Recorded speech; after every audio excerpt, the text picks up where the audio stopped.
FSU students question whether locks worked on classroom doors during a mass shooting. The university says they did. Local and state law enforcement agencies work at the scene of an active shooter on the campus of Florida State University on Thursday. Megan. Bannister put on a dress for class, a choice befitting the warm weather in Tallahassee. Thursday stood out as her last day of class before graduation, but by noon, the Florida State University senior had to grapple with the chilling reality of a gunman opening fire on the sprawling campus. Bannister had been practicing active shooter drills since she was in 4th grade and had heard the horror stories from her friends who experienced the 2018 Parkland High School massacre. So, when they heard the shots, she and her classmates from all different states knew exactly what to do as the school went on lockdown. We sent desks to either door, we sat up against the wall all together. We held hands, the lights came off, we fell silent, we prayed. It's so sad that everyone knew how to act, Bannister told CNN. Students all over campus hid under desks, barricaded doors, and texted loved ones as emergency sirens wailed in the background.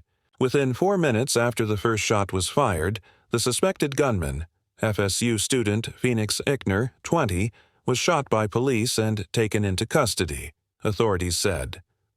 Thousands of students and staff received emergency alerts about the attack and went into lockdown. 2 men working near the student union were killed, and 5 others were wounded in the shooting. Another person was injured while trying to run away, police said. The hospital declined to say whether Ickner was one of their patients. Law enforcement. Officers responded just 2 minutes after the first 911 call reported the shooting, authorities said. University officials, along with law enforcement and school safety preparedness experts, credit the rapid response from police and timely messages through the school's emergency alert system for preventing an even greater tragedy. Students like. Bannister agree the response time is what saved lives. The fact there is no student that passed away is truly a miracle and remarkable, and that is all credited to Florida State. They followed the advice offered in the alerts as best they could, but encountered a problem. Lock and stay away from all doors and windows and be prepared to take additional protective measures, the FSU school alert said. Bannister and her classmate Sarah Walker were inside a classroom on the 2nd floor of the university's HCB building, which had a view of the student union. The room was located right at the top of the staircase, open to the hallway. As they went into lockdown, a classmate shouted to lock the doors at the front and the back of the classroom, Bannister recounted. The student who was standing at the door said in response, "These doors don't lock," she said. The response was, "What do you mean they don't lock?" Walker said their classmates broke down. The fear in people's faces, the shaking and the crying started really badly in everyone after we realized there were no locks on the doors, Walker said.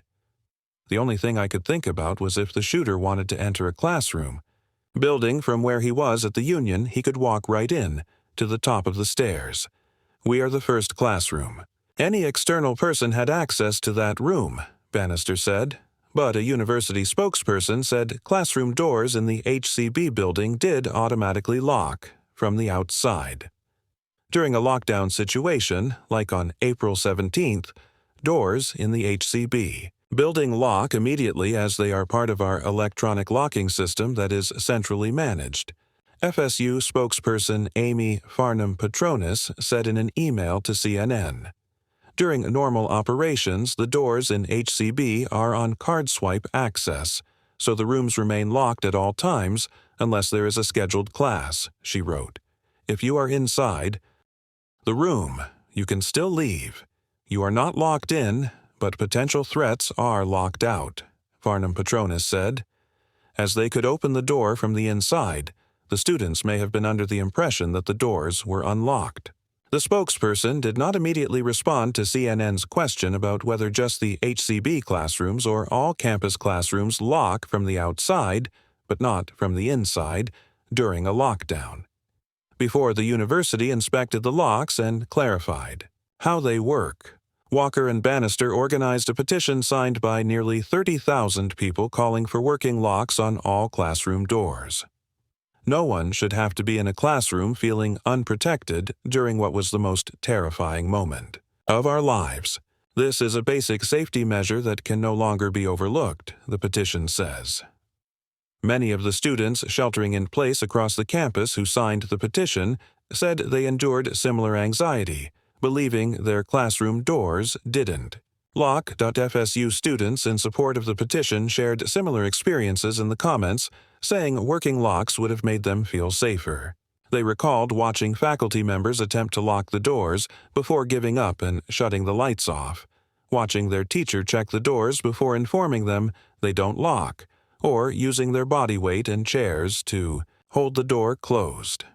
After learning the HCB building classrooms did lock from the outside, all I can say is our friend that was in the bathroom that came back into our room to let us know about the situation before it hit all our phones was that she walked right in. Walker wrote Monday in a text to CNN. I haven't been contacted by any FSU faculty. None of our professors were under that impression. If that's the case, we and thousands of other students had zero idea that was even occurring. The only way SWAT personally got into our room was our instructor opening the door for them, Walker said. Regardless, we should have been briefed on this as a student body, and I'm shocked, if this is the case, that we haven't been informed. The idea of safe cannot exist in open campuses. Brian Higgins, who teaches emergency preparedness and response at John Jay College of Criminal Justice and consults several colleges for active shooter response, said locks are an integral part of an active shooter response plan.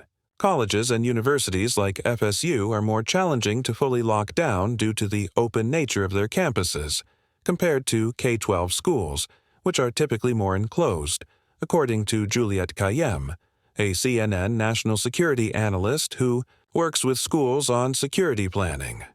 This can make them a soft target for such attacks, she said. It's a unique population. They have a tremendous amount of freedom. Classes that don't take attendance, they can sleep wherever they want, Kayyem said. At the same time, parents and families represent the outside stakeholders who have a key interest in emergency situations like an active shooter, she added.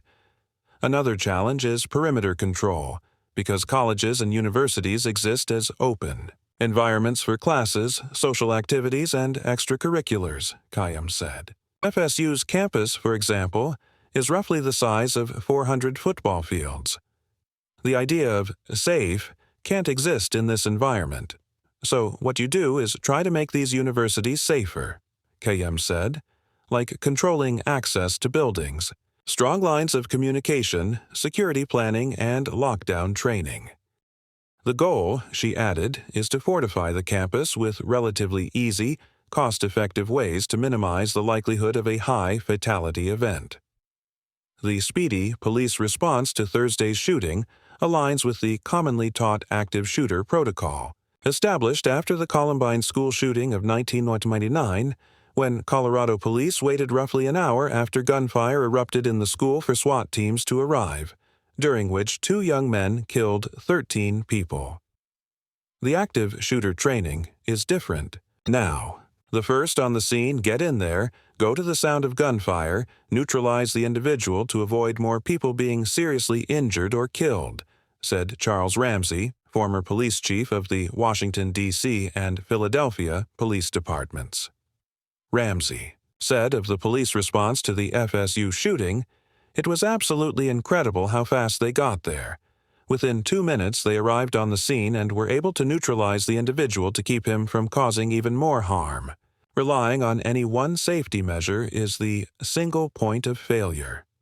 In an active shooter response plan, security planning consultant Brian Higgins says, "There are no silver bullets, as relying on a single protocol could lead to failure. Even if they have all the locks working, it could be at that very moment in a panic somebody doesn't turn the handle all the way and the hatch doesn't catch," he added. FSU adopted a run, hide, fight protocol similar to other schools in responding to an active shooter event, which involves a 1-hour training class led by the campus police department's crime prevention officers, according to its website.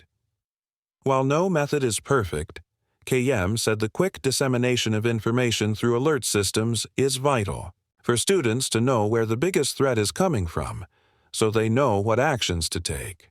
It includes the capacity to lock in, she added. I felt powerless, so unsafe, so unsettled, Walker said. Bannister said the anticipation of waiting for someone to enter the classroom, either the SWAT team or the shooter, was the scariest and worst moment of my life. It never crossed their minds to check whether their classroom doors could lock, but now both Bannister and Walker say they will never again feel safe in a confined room without the protective measure.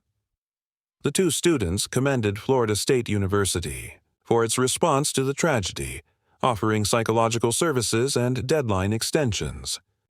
You never think that this could happen to you, said Bannister. I wouldn't be able to get through this if it wasn't for them. I'm so proud to be a Seminole. We are unconquered. Walker agreed, saying she will always remember how her classmates banded together to stay strong and calm each other down. I just want to say how much I love my classmates. I'll never forget their faces, Walker said through tears. We just did the best we could in the moment. I'll never forget that classroom. I hope we all stay in touch for life after this. Correction. An earlier version of this story incorrectly spelled Sarah Walker's surname. This story has been updated with additional information.